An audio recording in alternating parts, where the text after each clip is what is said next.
A direct phone call from the U.S. Secretary of State John Kerry to President Mwai Kibaki just 8 days to the election. Perhaps a reminder to Kenya that the world is watching. According to the Department of State, Kerry echoed President Barack Obama's message calling on the Kenyan people to vote peacefully. Quote, "Now is the time for Kenya to come together in free, fair, credible election with no violence." End of quote.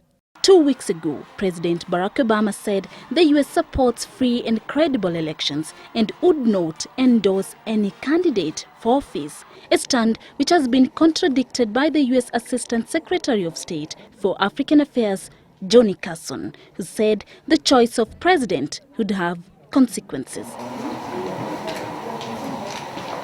The panel of eminent African personalities, which steered the country through the turbulence of 2007-2008, also called on Kenyans to ensure peace prevail. The chairman of the panel, Kofi Annan, said the successful conduct of the March 4th elections was critical. In a statement to newsrooms, Annan said, quote, "Elections are not a winner-take-all political competition in which unsuccessful candidates and their supporters are marginalized. On the contrary, elections with integrity confer legitimacy on the winner and security for the loser." End quote.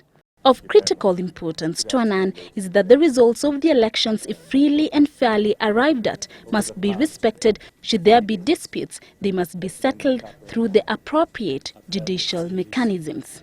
Sentiments echoed by the Carter Center, an ungovernmental organization founded in 1982 by former U.S. President Jimmy Carter and his wife, which works to advance human rights and alleviate human suffering. The Carter Center says, quote, "Carter Center is pleased with Kenya's election preparations, urges politicians and citizens to commit to credible and peaceful elections." End of quote.